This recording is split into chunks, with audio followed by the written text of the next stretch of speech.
Es una gran verdad. Solamente los que somos papás sabemos de lo que hablamos. Y se acercan estas fechas. Yo no sé si a ti te pasa igual, a mí sí, pero desde muy chavito, desde muy pequeño, estas fechas me gustaba pasarlas, bueno, no me gustaba, porque de entrada era así como que obligado, primeramente, porque yo vengo de una cuna católica, mis papás son católicos, y me llevaban a la iglesia. Desde el jueves era estar en la iglesia metido, y no era así como que vacaciones, como que nada, o sea, eran días de guardar, eran días, se le llevaban, son días de guardar. Pero por alguna extraña razón, desde muy chavito, a mí me latía, me gustaba estar ahí, esa es una verdad. Me gustaba estar en la misa de los jueves y todo lo que se hace el viernes, en el Via Crucis y todo ese rollo. Y luego allá en el pueblo de papá, en Hidalgo, acostumbran a hacer esta parte de bajas 2 rayitas ahora, por favor. Acostumbran mucho esta parte de ir a dar el pésame a la Virgen y todo ese rollo, ¿no? Y la verdad es que me sentí un poquito atraído por eso. Recuerdo mucho que tenía unos 6 años, de edad, y me tocó ver cuando hacen las escenas o la representación. Y yo recuerdo que a esa edad tan corta yo me puse a llorar. Yo le decía a mi abuela, oye, ¿por qué no vamos y le ayudamos? ¿No? ¿Por qué no vamos y le hacemos el paro, abuela? ¿No? Y me decía, abuela, no, es que no se puede, es que están actuando. Y yo decía, pero si le están dando, pero si bien feo, ¿no? Y mi corazón se empezaba a estremecer. Hoy sé por qué. Hoy lo puedo entender, porque desde ese momento, yo creo que si alguna vez te sientes identificado con este relato, en algún momento de tu vida estoy seguro que te pasó, sea con una película, sea por estas fechas, sea por un relato, pero todos sabemos quién es Jesús y quién es el que estuvo en esa cruz. Lo conocemos, de alguna manera lo conocemos, sabemos qué fue lo que pasó. Y no sé si a ti te pasó en algún momento de tu vida, como que el Señor desde aquel entonces empezaba a exprimir tu corazón pero tan fuerte, porque Él quería revelar algo a tu vida. Y si hoy tú y yo nos damos a la tarea de estar aquí, es porque el Señor quiere revelar algo a tu vida y a la mía. Y estas fechas, pues bueno, ya te dije, son muy esperadas, anheladas por muchos. Y nosotros como creyentes no solamente nos dedicamos una Semana Santa a contemplar lo que fue el sacrificio de Cristo Jesús, sino todo el tiempo, todos los días de nuestra mente y nuestro corazón, debe de estar enfocado en lo que hizo Jesús en la cruz. Es un hecho que no se te puede olvidar ni a ti ni a mí. ¿Por qué? Porque a lo mejor tú piensas que el mayor o el mejor día de tu vida fue cuando naciste, o fue cuando te casaste. Bueno, no sé, al mío sí. O no sé cuál fue el mejor día de tu vida. Y dices, bueno, me acuerdo que lo que pasó ese día fue lo mejor que me ha pasado en toda mi existencia. Y no, lo mejor que nos ha pasado en toda la existencia es que el Señor haya derramado su corazón, haya derramado su sangre en esa cruz y haya muerto y haya sido sepultado, pero también resucitado al tercer día y levantado en gloria. Esos son nuestros mejores días de nuestra vida. Para ti, para mí, así debe de ser. Y hoy, hoy es tradicionalmente conocido el ¿qué? ¿Quién me dice qué es tradicionalmente conocido? Domingo de Ramos. A la salida vamos a vender unas palmitas, 500 pesos cada una. Si te llevas una, tu casa va a ser próspera. Si lo hacemos, ¿qué que si nos creen, pastor? Y si se las llevan, con la imagen del pastor Miguel. Para que tu iglesia, para que tu casa sea santa. No es cierto. Entonces, obviamente no hay nada de eso. Entonces se quieren llevar las plantas que están aquí, no inventes, ¿no? Entonces, pero sí, es tradicionalmente el llamado Domingo de Ramos. Pero no sabemos si fue domingo o qué día fue, pero lo que sí sabemos es que Jesús entra a Jerusalén de una manera triunfante. Lo dice así el título de este capítulo, de este extracto del capítulo, porque dice la entrada triunfal a Jerusalén. ¿La entrada triunfal de quién? De Jesús. Pero sabemos que es una entrada triunfal, sí, pero vamos a ver en qué términos. Porque no es como nos lo imaginamos, porque tradicionalmente tenemos esa idea de que Jesús entra a Jerusalén entre palmas, entre alabanza, entre gritos, pero hay un motivo real en el corazón de las personas por lo cual lo estaban alabando. No era el real, ojo aquí, no era el real. No lo estaban alabando porque Él era el Señor nada más y punto, no. Obviamente querían obtener algo esa gente. Y vamos a empezar, ¿va? Yo quiero... voy a leer una parte del extracto que vamos a estudiar y después vamos a comenzar a leer vamos a hoy enfocarnos, en Lucas, en el Evangelio de Lucas, en el capítulo 19, versículo del 28, al 44, ¿sale? Y vamos a estar estudiando, meditando sobre estos versos. Vamos a revisar algunos otros versos y yo quiero iniciar con es parte del extracto.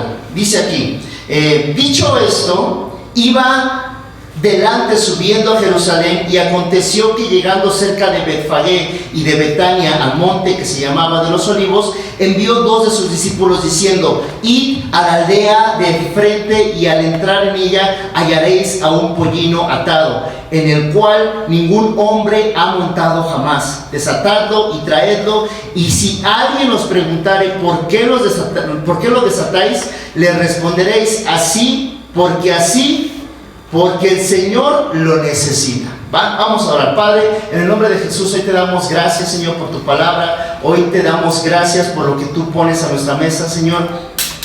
Padre, en el nombre de Jesús, hoy queremos pedirte que tú abras nuestro entendimiento completamente, Señor. Espíritu Santo, tú eres el que lo hace, tú eres el que nos redarguye, quien nos corrige. Espíritu Santo, tú eres quien nos convence de pecado, de juicio y de justicia.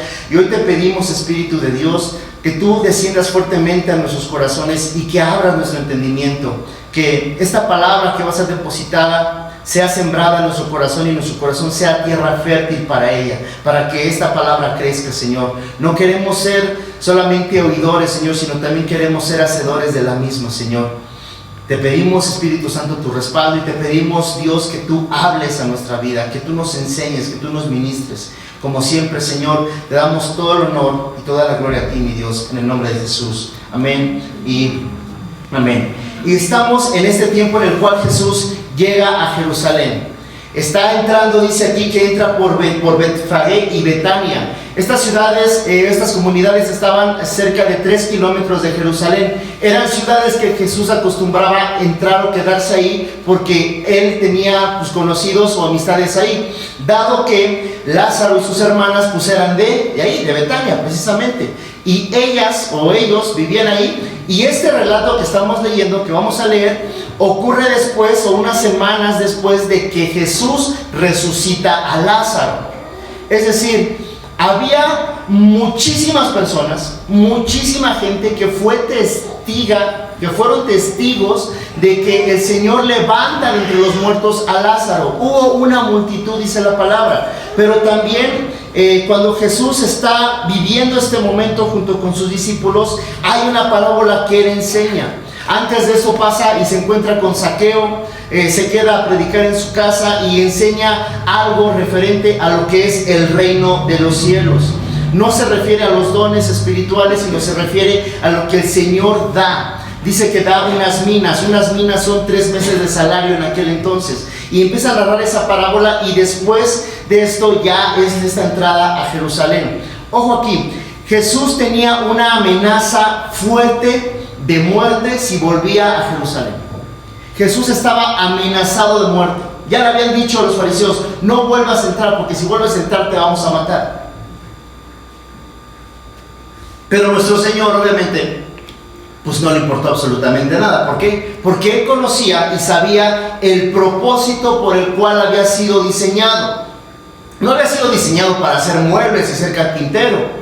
No había sido diseñado para tener propiedades o dinero. No había sido diseñado solamente para buscar lo suyo. Él conocía y él estaba consciente, porque era el Verbo encarnado, era el Verbo de Dios encarnado. Sabía que tenía un propósito, un alto propósito en la vida. ¿Cuál? Tu salvación y la mía.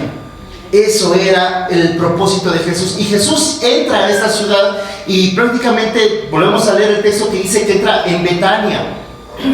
Él entra a esta ciudad y dice aquí, que dice al monte que se llama de los Olivos. Curiosamente este monte, no sé por qué, aparece muchas veces en los textos, pero se ve o parece que es un lugar donde a Jesús le gusta estar. Y tanto así que después, o una semana después, él en ese mismo monte, su espíritu, su alma empieza a ser prensada. Precisamente, si alguien recuerda, el monte de los olivos, o olivo significa prensa de aceite. Era un lugar donde prensaban las aceitunas para sacarles el aceite para ungir. Y Jesús le gustaba mucho estar en ese huerto de los olivos, le encantaba estar ahí, pero ahí semanas después su alma fue triturada completamente. ¿No fue en la cruz, Luis? No, desde el monte de los olivos su alma, su espíritu, su corazón empezó a ser completamente aplastado. Y Jesús está ahí dando esta orden ahí en el monte de los olivos nuevamente y les dice, hey, vayan, van a entrar a tal ciudad, y dice, y van a hallar un pollino. No es un pollo, si te lo estás imaginando, no es un pollo, es un burrito. Ahora, un pollino es aquel burrito que es un burrito joven. Si tú en algún momento has montado a caballo o has tenido un burrito, sabemos que los caballos y los burritos no son primeramente fáciles de montar a la primera, no lo son. De hecho, por ejemplo, allá en Pachuca utilizan mucho, tengo amigos que tienen caballos y dicen, bueno, es que este caballo es un caballo joven, ¿y qué no lo puedes montar? No, todavía no, porque le hace falta rienda, o sea, le hace falta que aprenda, le hace falta que lo entrenen un poco. Entonces, un pollino, o sea, imagínense, es un caballo. Ahora un burro es un poquito más burro, ¿no? Es un poquito más fuerte, utilizados para la carga, claro. Pero un pollino era un burrito joven, pero dice algo aquí, si te das cuenta es curioso, porque dice, el cual ningún hombre ha montado jamás. Si te das cuenta, el Señor en su posición de rey usa cosas que jamás han sido utilizadas antes. Usó un vientre, que era virgen. Usó un pesebre, donde ningún otro niño jamás pudo o va a estar jamás. Usó a un burro, a un burrito. Usó una sepultura que no había sido, que donde nadie había estado ahí sepultado. En su posición de rey, él usa y dice, el cual ningún hombre ha montado jamás, desatado y tráelo, y si alguien os preguntare por qué lo desatas, les responderéis así, porque el Señor lo necesita. Y continúa diciendo, dice, y fueron los que habían sido enviados, sellaron como les dijo, y cuando lo desataban el pollino, sus dueños le dijeron, hey, ¿por qué no desatáis el pollino? Ellos dijeron, porque el Señor lo necesita. Y lo trajeron, y dice, y lo trajeron a Jesús, y habiendo echado sus mantos sobre el pollino, subieron a Jesús encima. Ok, esta historia me encanta. Te voy a contar una historia alterna, porque dice una historia alterna que ese burrito, cuando entra a Jerusalén y Jesús va montado encima, el burrito se empieza a maravillar porque piensa que las alabanzas, los gritos, las palmas, las fanfarrias, la banda de viento eran para él. Y se levanta y ¡pum! Y se pone a decir gracias, gracias, gracias. Y dice el burrito y se le cae el Señor, ¿no? Eso es primera de Luis, no lo busques en tu Biblia, ¿ok? ¿A qué punto quiero ir? ¿Te imaginas el burro así bien sorprendido en trance de ¡wow! ¿Cuánta alabanza es para mí? Sí, a lo mejor es para mí. No, porque ¿cuántos burros hay aquí? No, Luis, yo no soy Luis. ¿Cómo no? El Señor te usa. Y muchas veces nos queríamos llevar la gloria. No, sí, es que yo. Y pones el placazo. Es que yo soy fulano de tal, ¿no? Es que me lo quieres mandar hasta hacer una playera que diga tu servidor. Por favor, eres un burro en el cual va Jesús montado. La gloria no es para ti, es para el Señor. La gloria jamás va a ser para ti, va a ser para Jesús. Aquel que le quiere robar la gloria al Señor, ese es una persona satánica. Punto, se acabó. Entonces, aquí el Señor les manda que desaten a este burrito. Y si te das cuenta, imagínate que traes carro, está allá afuera, y tú de repente sales y ves a dos cuates allá abriéndolo. Y de repente, ¡ay! ¿Por qué se lo llevan? Porque el Señor lo necesita, ¿no? ¿Lo dejaría así? Pues no, ¿qué te pasa? Es mi carro, es de mi propiedad. Claro, el Señor no está en contra de que tú y yo tengamos propiedades. Claro, pero ¿qué recursos estamos listos para dar al Señor? ¿Qué recursos le damos al Señor? El Señor te dice, lo necesita. ¿Y cuántas veces decimos que estamos en una iglesia, que servimos a Dios y hay una instrucción de parte de Él y le decimos, no, Señor, no puedo? Imagínate este cuate diciendo, no, espérate, no te lo lleves, no, es que el Señor lo necesita. Me vale que el Señor lo necesite, no me importa. ¿Cuántas ocasiones somos así? O sea, ¿qué recursos estás listo para dar? Y ojo, no te voy a aventar las de, ven y ofrenda tu camioneta y ofrenda tanto cantidad de dinero. No, eso es ser ladrón. Hay iglesias que son así, aquí no. Entonces, pero ¿qué recursos estás listo para dar? Inclusive, ¿estás listo para dar tu propia vida en sacrificio? El Señor lo necesita. ¿Estás listo para que el Señor esté montado en ti y Él se lleve la gloria en tu vida? ¿Qué recursos estamos dispuestos a dar? Ahora bien, yo le puse aquí en mis anotaciones, darle al Señor mis recursos. ¿Algo es tuyo? ¿Algo es de nosotros? Esa sería la pregunta. ¿Qué es tuyo? No, mi casa, mi carro, mi familia, mis hijos, mi dinero. No, es que eso es mío. No, es que esa es mi casa. Es que eso es de mi propiedad. ¿En serio? ¿Cuántas veces tú y yo le reconocemos delante del Señor que Él es el que nos proporciona todo?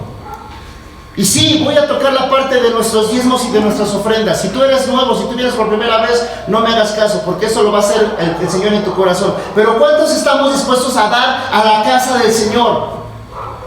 ¿Cuántos? Empezamos con nuestras cosas aquí en la mente y decir, no, es que eso ya es pasado, Luis, es que eso ya se eliminó cuando Jesús vino y no sé qué. No es cierto. El Señor nos dice, ¿qué disposición tienes? ¿Qué disposición tienes para servir? ¿O quieres ser servido? ¿No? ¿O piensas que la iglesia es un lugar donde puedes obtener beneficios de segunda mano? Y no lo ves un lugar donde puedas dar. Y no solamente me refiero a cosas materiales, ojo aquí. No lo vemos como un lugar donde yo pueda venir a dar algo, a aportar algo, a ofrendar algo al Señor. ¿Por qué? Porque el Señor lo necesita para su obra. Pero no le queremos dar la gloria a Dios con las cosas que Él nos da, ni con los recursos, ni con nuestra propia vida. Por eso puse aquí, dar, ¿en serio? ¿Tu propia vida es tuya? ¿Tu propia vida es tuya? No te pertenece.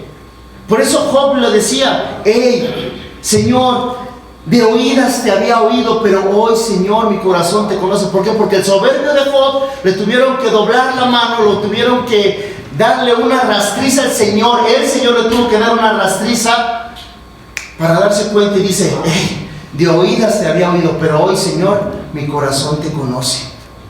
Entonces, ¿cuántos de nosotros de repente le decimos no al Señor?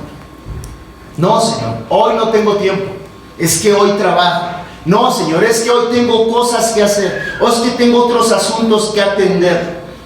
Queremos servir, pero queremos ser servidos, pero no queremos servir. ¿Y por qué comentamos esto? Porque precisamente vamos a darnos cuenta cómo estaba el pueblo de Israel en esta misma posición, igualitos. Fíjate lo que dice en el siguiente versículo. ¿Por qué el Señor manda por un burrito? En la vida de Jesús hay muchas escenas donde evidentemente el Señor Jesús no preparó absolutamente nada. ¿A qué me refiero? El Señor no preparó, por así decirlo, Jesús en su persona no preparó su nacimiento, lo preparó el Padre y cuadró todo completamente, las estrellas, el pesebre, la ciudad, cuadró completamente todo. El Señor, el Padre, cuadró el momento de la crucifixión completamente para que se cumplieran las profecías. Pero esta parte pareciera que el Señor Jesús sí lo cuadra, porque manda por el burrito, manda por el pollino. ¿Para qué? Para que se cumpliera esta profecía. Fíjate lo que dice Zacarías 9:9. Dice: alégrate mucho, hija de Sión. Aquí se está refiriendo al pueblo de Israel. Alégrate mucho, hija de Sión, da voces de júbilo, hija de Jerusalén. He aquí tu rey vendrá a ti, justo y salvador, humilde y cabalgando sobre un, ¿qué? Asno, sobre un pollino de hijo de asna, un asno. Imagínate entonces, cuando el Señor entra, nosotros, date cuenta cómo estos cuates están glorificando. Dice aquí que ellos pusieron sus mantos completamente. Fíjate lo que continúa diciendo. Dice: cuando llegaban cerca, cuando llegaban cerca de la bajada del monte de los Olivos, toda la multitud de los discípulos se gozaban, comenzaron a alabar a Dios a grandes voces por todas las maravillas que habían hecho. Ellos estaban quitándose los mantos. Los israelitas, los hebreos, tenían un manto. Este manto era único, los identificaba, este manto les daba identidad. Inclusive, no sé si recuerdes, uno de los ciegos, me parece, creo que es Bartimeo, tiene una manta. Bueno, no me acuerdo de la historia, ya estoy inventando, ¿no? Pero sí, creo que sí. Entonces, le dan una manta, porque esa manta se la daba el imperio o el gobierno para que pidiera limosna, era como su licencia, era su identidad de limosnero, de mendigo. Era su identidad, y los hebreos tenían esta identidad también en sus mantos. Pero ellos se quitan los mantos, o sea, lo ven entrar a Jerusalén, subido en el burrito, y dicen: no inventes, los israelitas no eran ignorantes, déjame te digo, los israelitas conocían la ley. Los israelitas leían la Torá o el Pentateuco, como se llamaba. Lo sabían, lo conocían, sabían de las profecías, porque estaban ansiosos, esperaban al Señor. Aunque de repente caían en idolatría, aunque caían en distintas circunstancias, ellos anhelaban al Salvador. Por eso ven esa parte y dice Zacarías 9:9, y lo ven entrar en un burro y dicen: no man, es el Señor, no inventes, es el Señor, es el Rey. Y ellos se quitan los mantos y ponen esto al servicio de Dios. Glorifican a Dios con todo lo que tienen. Si el Señor, te voy a decir así algo: al Señor no se le dice que no. Al Señor no se le dice que no. Servidores, al Señor y servidoras no se le dice que no. Imagínate en el ejército.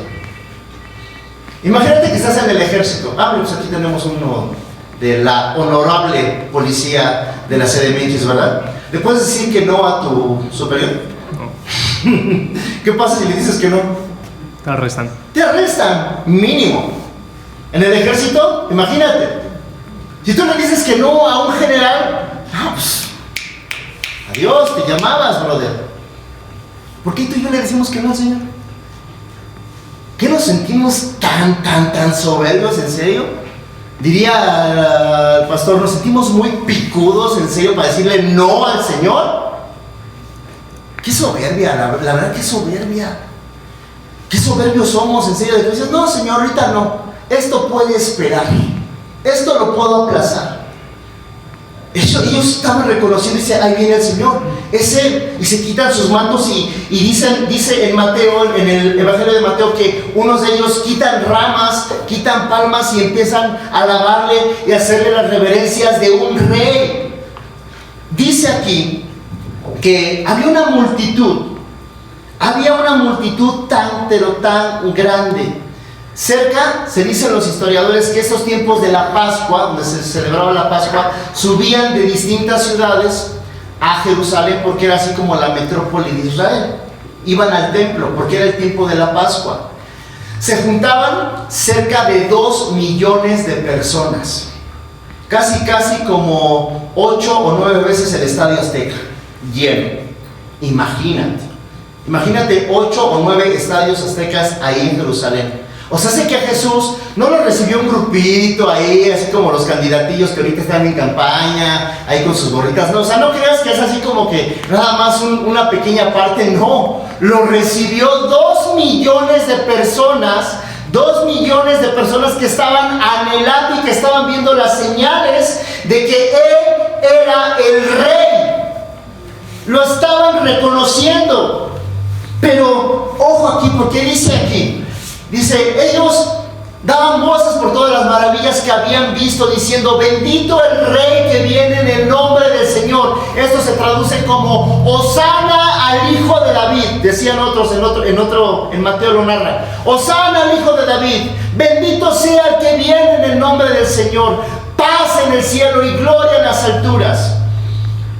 Esos cuates estaban leyendo, estaban exclamando un salmo, pero decían, Hosana. ¿Qué significa la palabra Hosana? La palabra Hosana significa sálvanos ahora. Pero estos cuates daban gritos de júbilo, ponían sus mantos, ponían sus recursos si tú quieres, pero su corazón estaba equivocado. He aquí el detalle. Porque tú y yo vamos hasta Jesús entrando, dice, triunfalmente a Jerusalén. Si Jesús hubiera querido, si a Jesús se le hubiera apetecido hacer una revuelta y coronarse como rey ese día, lo hace sin broncas. Sin broncas. 2 millones de personas. La gente ya estaba bien eufórica. Imagínate, ya tenía toda la atención de la gente. La gente estaba dando de palmas, de gritos, de alabanza. Estaban reconociendo que Él era el rey.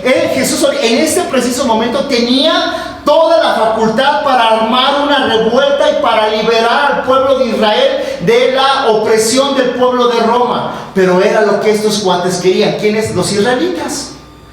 Ellos daban gritos de júbilo porque estaban esperando a un Jesús que los salvara del pueblo de Roma. O sea, querían un beneficio personal. Ya no querían pagar impuestos, ya no querían estar bajo opresión, ya no querían tener que rendirle cuentas al pueblo de Roma. Ellos querían ser libertados de este pueblo y pensaban que Él, Jesús, iba a traer ese tipo de libertad. Pero Jesús le decía, y se lo dice a Pilatos, mi reino no es de este mundo. Si de este mundo fuera, claro está que mi ejército me hubiera defendido. Claro está que mis hombres me hubieran defendido. Se lo dice a Nicodemo, yo vine a fundar un reino, pero no el reino que tú te estás imaginando, no el reino que tú esperas. ¿A qué Jesús estamos alabando? Cuando venimos y estamos ahorita en el tiempo de adoración, cantando, dando gritos de júbilo, ¿a qué Jesús estamos alabando? ¿Estás alabando a un Jesús del que solamente esperas beneficios? ¿O lo estás alabando porque realmente reconoces su poderío, su majestad, y solamente rindes tu corazón delante de Él? ¿A qué Jesús estamos alabando? Porque los israelitas esta multitud estaba alabando a un Jesús del cual estaban buscando libertad de la opresión de Roma. Estaban buscando deseos en su carne.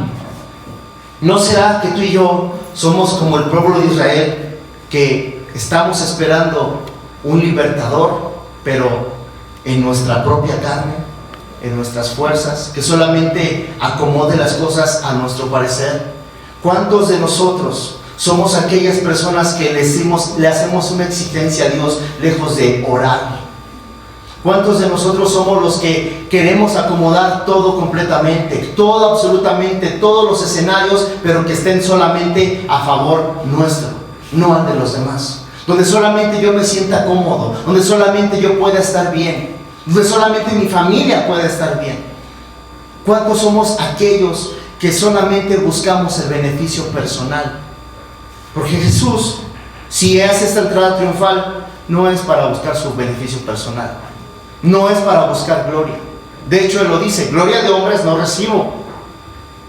Inclusive, si tú lees capítulos atrás, cuando sana al leproso, cuando la gente lo quiere reconocer como rey, cuando la gente lo quiere alabar, ahí está. Y Él le dice, no le digas a nadie que yo hice esto en tu vida. No le digas a nadie que yo te curé. No le digas a nadie que yo te devolví la vista. ¿No quiere glorias? Date cuenta. Incluso dice, bueno, ¿por qué me dice Señor bueno a mí? En un extracto dice, ¿por qué me dice Señor bueno? ¿Por qué me dices bueno? Bueno solamente mi Padre. El Señor Jesús no buscaba glorias. El Señor Jesús hace esta entrada triunfal por alguna razón especial. ¿Cuál? no subir a un trono, subir a una cruz. Esa semana Jesús no hace esta entrada triunfal para subir a un reinado aquí en la tierra, sino para subir a una cruz y morir por sus enemigos. Eso hace Jesús. Entonces, ellos estaban alabando a este Jesús que les daba beneficios. Ellos esperaban acomodar el escenario perfecto para ellos, para su libertad. Era lo único que querían. Si te das cuenta, alababan a Jesús, pero por otro lado, se alababan a ellos mismos. Suena muy paralelo, pero así es. Si te das cuenta, parecerá curioso que están dando ¡Hosana al Hijo de David! ¡Bendito el que viene en el nombre del Señor! Pero lo están haciendo porque ya llegó. Ya nos va a libertar ahorita de la opresión, ya esto. Si te das cuenta, están alabando sus propios deseos, sus propias intenciones. ¿Cómo somos en nuestra familia? ¿No somos así? Algo así. Nos acomodamos las cosas a nuestra manera. No buscamos servir a nuestro cónyuge, si lo dije bien. Servimos igual a nuestros hijos, ¿no? Porque pues hay amor. O a un familiar, a tus padres, a no sé, a alguien. No buscamos siempre alabarnos a nosotros mismos, reconocer solamente nuestros deseos, nuestros deleites y buscar lo propio y no buscar lo de mi pareja, por ejemplo, lo de mi esposa, lo de mi esposo. No buscar algo que no sea para mí. Jesús no lo buscaba. ¿Qué rey estás esperando en tu vida? ¿Qué rey estás esperando en tu vida? Ellos esperaban un rey a su imagen. Y si te das cuenta, eso es incredulidad, iglesia. Porque si tú te estás haciendo a la imagen de un rey a tu manera y a tu gloria, eso es incredulidad. Porque no estás creyendo y reconociendo al único que es el nombre sobre todo nombre, que es Jesús. No estás reconociendo su autoridad, estás reconociendo tu autoridad, estás reconociendo tu soberbia. Eso es lo que estamos reconociendo. Inclusive cuando el Señor está dando esta parábola o este relato del publicano que está orando y del fariseo que están en la sinagoga, dice Jesús que en el relato que el publicano, que era un pecador, un cobrador de impuestos, está arrepentidísimo y le dice: Señor, ten piedad de mí porque soy un pecador. Y el fariseo está por acá con brazos extendidos, me lo imagino: no, sí, gracias Señor, yo te alabo. No, como ese que está ahí todo feo, es un publicano, es un pecador, yo sí te amo, Señor. Pero dice Jesús que él oraba para consigo mismo, no oraba para con Dios. Y así somos. Así nos ocurre. ¿Por qué? Porque el corazón del hombre es una fábrica constante de hacer ídolos. Una fábrica constante de hacer ídolos. Ponemos luego por encima de Dios nuestros intereses, o personas, o instituciones, o cosas. Siempre lo digo.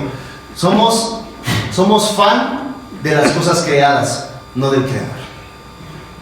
Seguimos a las cosas creadas, a las criaturas, no al Creador.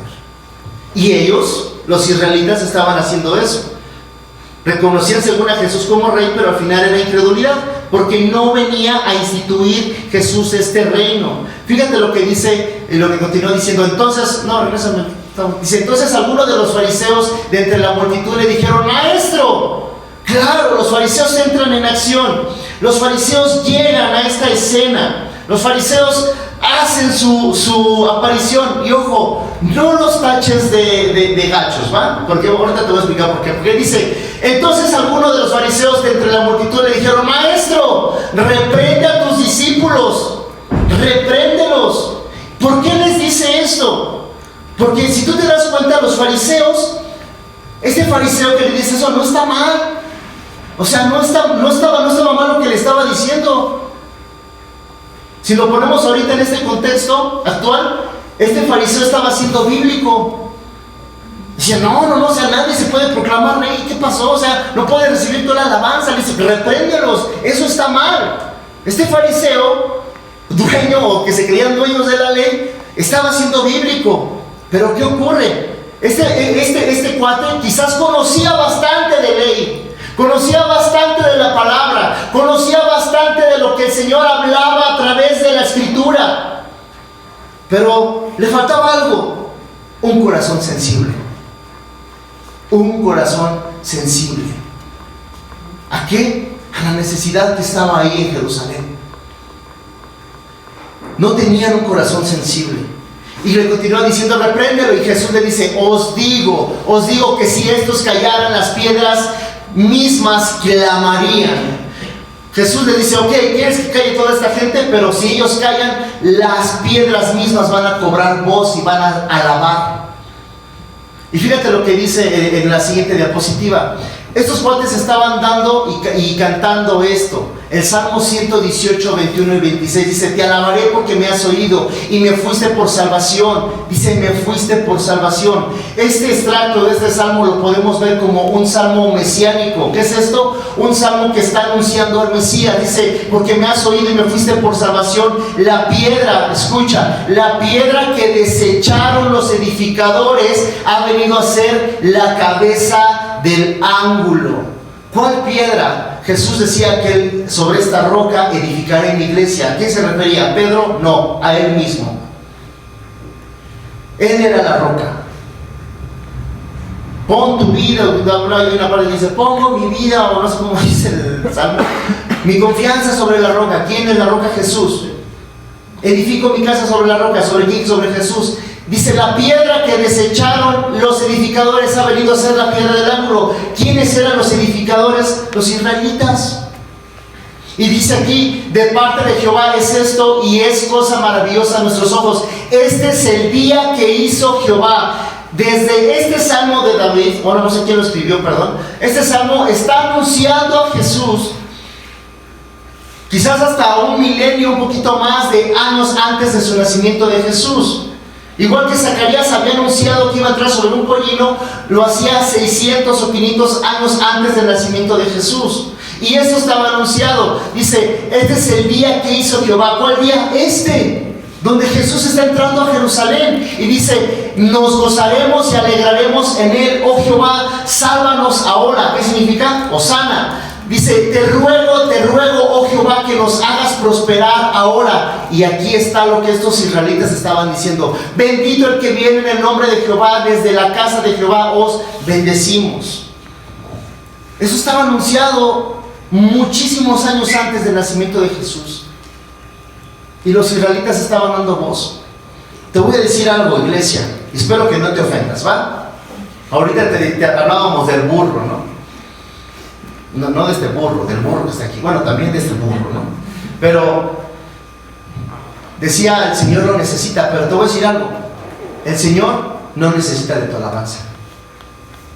El Señor no necesita de tu adoración. El Señor no necesita de tu alabanza. Por si crees que estás haciendo mucho con lanzar tus manos.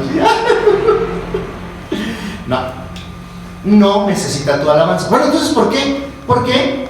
Porque las mismas piedras, si tú te callas, y si todos nos callamos, las mismas piedras pueden cobrar voz. Date cuenta, los cielos, dice la misma palabra, los cielos cuentan la gloria de Dios. Los animales, las bestias del campo, las aguas, toda la creación alaba al Señor. Toda la creación adora al Señor. ¿Tú crees que eres el mega adorador? ¿Tú crees que tienes un corazón súper rendidísimo al Señor? El Señor no necesita tu adoración. No le necesita. Pero nosotros sí necesitamos adorar al Rey de Reyes y Señor de Señores. Él no necesita nuestra adoración, pero tú y yo sí necesitamos adorar al Rey de Reyes y Señor de Señores y reconocerle y darle toda autoridad y darle toda honra y todo reconocimiento a nuestro Señor Jesús. Nosotros sí lo necesitamos. No creas y jamás pienses que le hacemos un favor al Señor cuando estamos rindiéndole algo. No lo pienses, porque no lo necesita, pero tú y yo sí lo necesitamos hacer. ¿Y qué tiene que ver? ¿Con música? No tiene que ver con música. Tiene que ver con tus actos diarios, tus cosas, tus actitudes diarias, lo que haces a diario. ¿Adoras al Señor en la cocina? ¿Adoras al Señor en tu trabajo? ¿Adoras al Señor cuando estás a solas? ¿Adoras al Señor? ¿O te adoras a ti mismo? Ya se me acabó el volumen. ¿O solamente te adoras a ti mismo? Solamente buscamos el beneficio personal. Solamente buscamos ser adorados por las demás personas. Lo voy a poner así. Continúa diciendo, fíjate lo que dice, la siguiente. Dice en Juan 1, 9, 12. ¿Por qué los edificadores desecharon esta piedra? ¿Qué quiere decir esto? Lo explica Juan en el versículo 1, capítulo 12. Lo dice así: aquella luz verdadera que alumbra a todo hombre venía a este mundo. ¿Cuál luz? Acuérdate que Juan aquí en este capítulo 1 primeramente está narrando que el verbo era con Dios. Está narrando primeramente que el verbo era con Dios y el verbo era Dios. Muchas gracias, Andy. El verbo era Dios. Lo manifiesta así.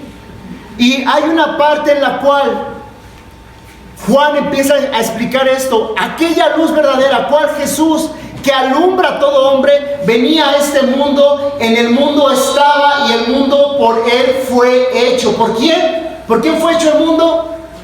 Por Jesús, por el verbo. Todas las cosas fueron hechas para él y por él. Todas las cosas fueron hechas para él y por él y para los propósitos de él, no de los tuyos ni de los míos. No puede ser que a veces los pastores nos estén rogando para servir. Y todavía tenemos la desfachatez de decir, todavía que los pastores luego nos tienen mucha paciencia, la verdad. Y no por exaltarlos a ellos, pero de parte de Dios nos dan una instrucción y decimos, no puedo, no tengo tiempo, no tengo dinero, no hago esto. Todas las cosas fueron hechas para él y para los propósitos de él. Dice, el mundo por él fue hecho, por el mundo no le conoció, pero dice, pero el mundo ¿qué? No le conoció. El mundo no le conoció. A lo suyo vino, dice, lo quiero subrayar esto, a lo suyo vino. ¿Quién es lo suyo? El pueblo de Israel. A lo suyo vino y los suyos no le recibieron. A lo suyo vino y los suyos no le recibieron. Inclusive narra la palabra que sus propios hermanos lo rechazaron completamente.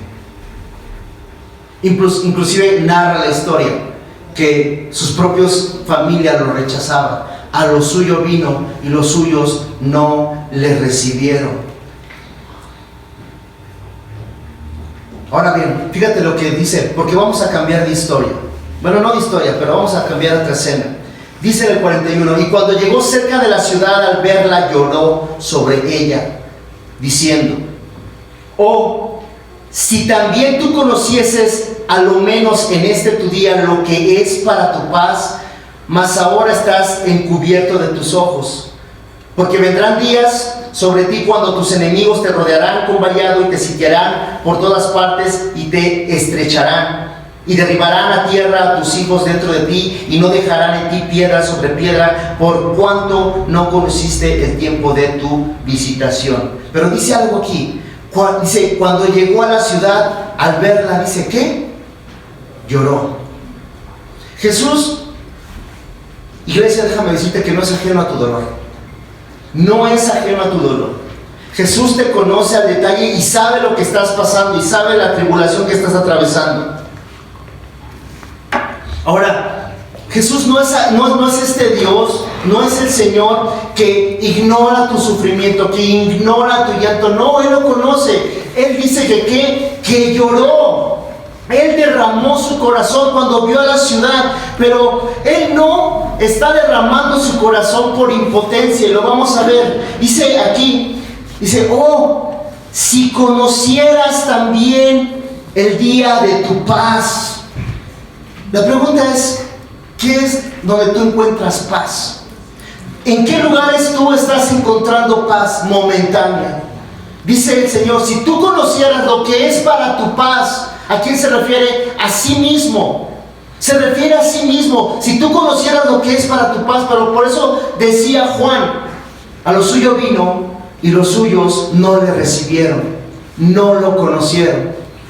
Pablo dice en Corintios, si hubieran conocido que Él era el Rey, si hubieran sabido quién Él era, no lo hubieran matado. Si ellos hubieran estado conscientes quién era Él, no lo hubieran matado. Este es el día de tu salvación, le dice el Señor. Si conocieras el día de tu salvación, si conocieras el día de tu visitación, dice. ¿Tú estás consciente de este día, iglesia? ¿Estás consciente de tu salvación? ¿Estás consciente de eso? ¿O tenemos los ojos cegados? ¿O tenemos los ojos vendados completamente como Jerusalén estaba? Por eso dice que Jesús llora sobre ella y dice, si conocieres que este es tu día para tu paz, es el día de tu salvación, el día de tu visitación, pero dice, por cuanto no lo conociste, por cuanto no lo conociste, por cuanto no conociste el día de tu visitación, entonces vas a ser destruido, oh Israel. Y como dato, déjame decirte que 40 años después, inclusive Jesús, cuando está en este camino con la cruz hacia el Gólgota, hacia el monte de la calavera, Jesús está diciendo, mujeres de Jerusalén, no lloréis por mí, no lloren por mí, lloren por ustedes y por vuestros hijos, porque vendrán días de dolor. Y sí, 40 años después de la resurrección de Jesús, los israelitas fueron sitiados, la ciudad fue llena de gente. Había igual en la semana de la Pascua, 40 años después de esto, llegaron los romanos y destruyeron completamente la ciudad. Destruyeron las murallas, destruyeron las casas, destruyeron el templo. Y Jesús lo anunció. Por tanto, vas a ser, porque no conociste este día, vas a ser destruido, Jerusalén. ¿No estás conociendo el día de tu visitación? ¿No estás conociendo el día de tu salvación? No lo conoces, Israel. No lo conociste, Jerusalén. Vas a ser sitiada, vas a ser devastada y no quedará piedra sobre piedra. ¿Qué significa esto? Si no hay murallas, la ciudad queda desprotegida. Si no hay ciudad, no hay recursos, no hay población, no hay nada. Si no hay templo, no hay adoración, no hay presencia de Dios. ¿Se entiende esto? Porque si tú y yo no conocemos este día, el día de nuestra visitación, vamos a ser destruidos. Va a venir Roma y te va a sitiar y te va a aniquilar. Y Roma puede ser esa presión en tu vida: alcoholismo, alguna adicción, tus deseos, tu orgullo, tu soberbia, cualquier deseo de la carne. Si no conoces el día de tu visitación, el día de tu salvación, va a venir Roma y te va a destruir, oh Jerusalén. Fíjate lo que dice en Mateo, en el capítulo 23, versículo 37, dice: Jerusalén, Jerusalén, que matas a los profetas y apedreas a los que te son enviados. ¿Cuántas veces quise juntar a tus hijos como la gallina junta sus polluelos debajo de las alas y no quisiste? He aquí vuestra casa os es dejada desierta, porque os digo que desde ahora no me veréis hasta que digas: bendito el que viene en el nombre del Señor. Jesús lloraba y tenía un lamento fuerte por Jerusalén. Pero no, te lo vuelvo a repetir, no era un lamento de frustración, de que no le hacían caso. No era ese tipo de lamento, era el lamento de ver el dolor, porque Jesús estaba siendo sensible al dolor de estas almas. Ojo aquí, Jesús estaba llorando una semana antes de ser entregado para su salvación de ellos. Estaba llorando por las almas de sus enemigos. Tú y yo oramos por nuestros enemigos. ¿Eres sensible al dolor de tu enemigo? Bueno, si es que tienes enemigos, ¿no? ¿Eres sensible al dolor de aquella persona que te cae mal? Aquella persona que se levantó en contra de ti, puede ser familia, amigo o lo que sea. ¿Eres sensible al dolor igual que Jesús? Ahora, dice aquí: apedreas a tus profetas. Los israelitas habían apedreado a los profetas, a los que habían llegado a anunciarles la palabra de Dios, porque eso es ser un profeta, anunciarles la palabra de Dios. Los israelitas los habían matado, los habían apedreado. ¿Cuántas veces estamos apedreando la palabra de Dios que se nos es predicada? ¿Cuántas veces somos aquellos personajes que estamos apedreando al personaje o al profeta que viene y nos da una palabra de parte de Dios?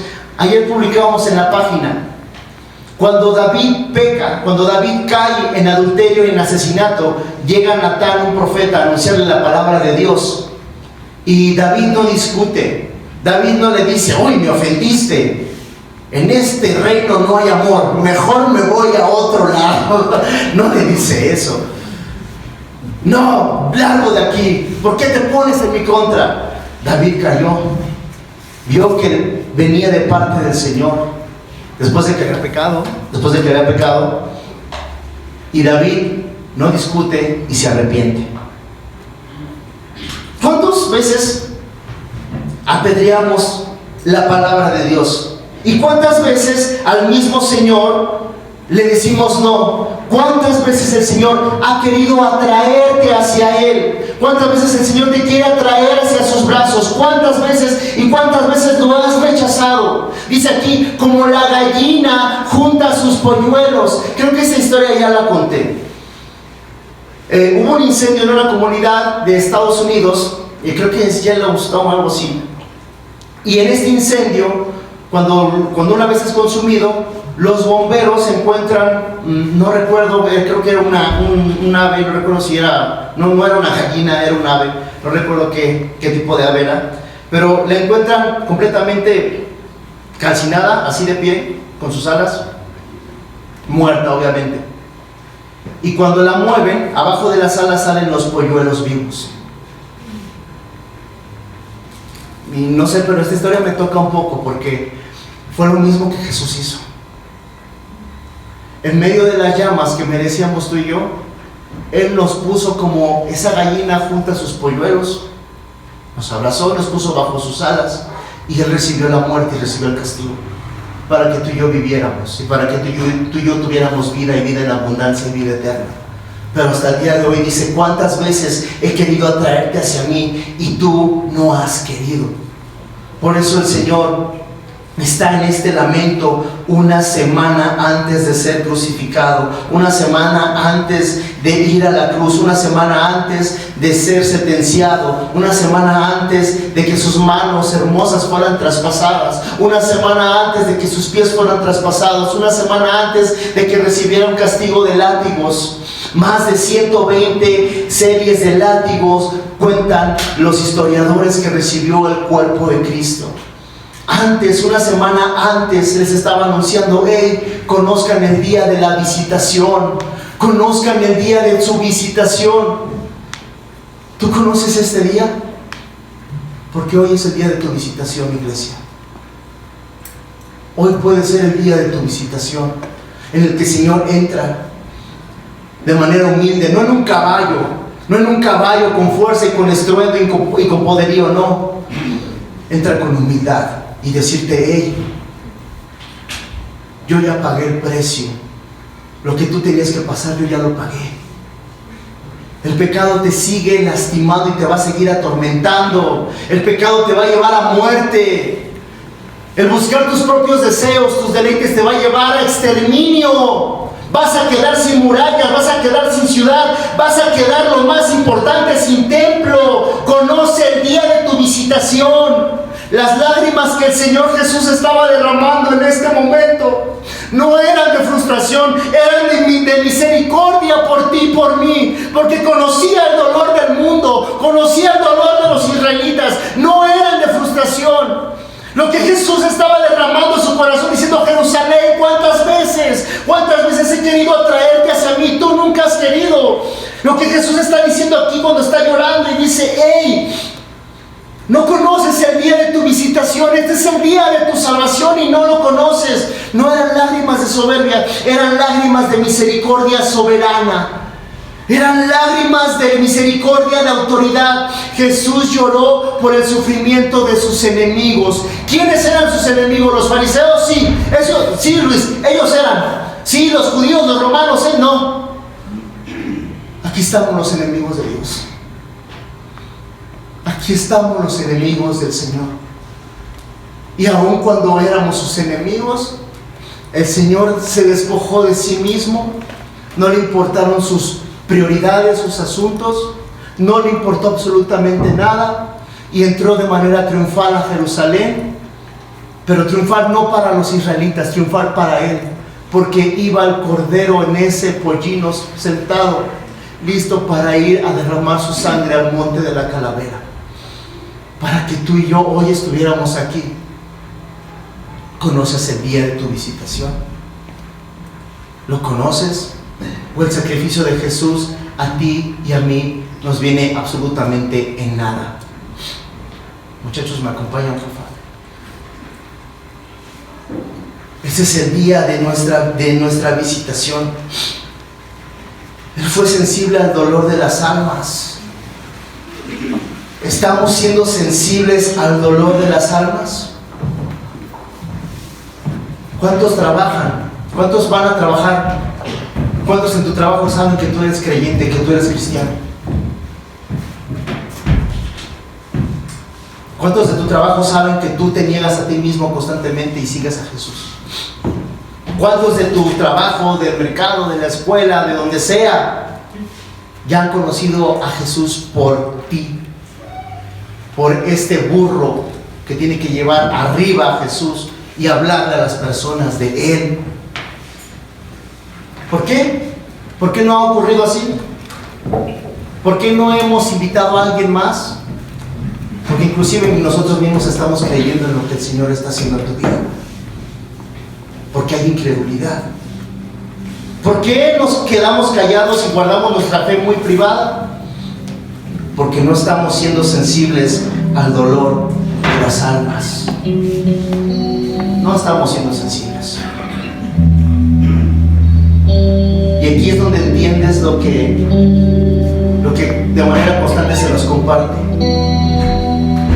Jesús estaba siendo sensible al dolor de los israelitas, pero también estaba siendo sensible al dolor de sus enemigos. Ya te dije quiénes nosotros, porque dice la palabra que aun cuando tú y yo éramos sus enemigos, cuando tú y yo estábamos en nuestros delitos y pecados, Él no dijo absolutamente nada. Como un cordero, dice en Isaías, que fue al matadero y no abrió su boca. Y el pago, el castigo, lo que merecíamos tú y yo fue sobre de Él. El precio de nuestra enfermedad, el precio de nuestro pecado fue sobre su cuerpo. Un hombre justo decían las multitudes cuando una vez Él había dicho: Padre, en tus manos encomiendo mi espíritu. La gente regresaba diciéndose, la gente que lo había alabado un domingo, que había dicho bendito el que viene en el nombre del Señor, era la misma gente, las mismas personas que lo estaban alabando un domingo, eran las mismas personas que un viernes en la mañana estaban diciendo: crucifícale, crucifícale, muera, queremos a Barrabás, no queremos a Jesús, queremos a Barrabás, muera. Aquellos que estaban dando de palmas, inclusive aquellos que habían recibido un milagro de parte de Jesús, un viernes en la mañana estaban diciendo: muera, y burlándose de Él con una corona de espinas. Salve, oh Rey de los judíos, salve, oh Rey de los gusanos, le decían. No te maravilles por eso, porque esos somos tú y yo. Esos somos tú y yo. Esos éramos tú y yo. Por eso hoy, en esta mañana, el Señor te dice: ¿conoces el día de tu visitación? ¿Realmente lo conoces? Porque es hoy, iglesia. Hoy es el día de tu visitación. ¿Conoces el día de tu salvación? Qué bueno, si lo estás conociendo ahorita, si el Señor está tocando tu corazón, qué bueno. Y es Esperamos que te ancles a su presencia. No te hablamos de una iglesia, te hablamos, ánclate a su presencia, a lo que Él te está diciendo. Ánclate a su palabra, ánclate a tener una relación profunda con ese Cordero inmolado, con ese Cordero que no tenía ninguna mancha, que no tenía ningún pecado, que no conoció el pecado, mas sin embargo por ti, por mí se hizo pecado y fue el pecado triturado en su cuerpo. Molido fue por mis pecados, dice Isaías, y por su llaga, dice, hemos sido sanados. Las lágrimas de Jesús no son en vanas, iglesia. Así que hoy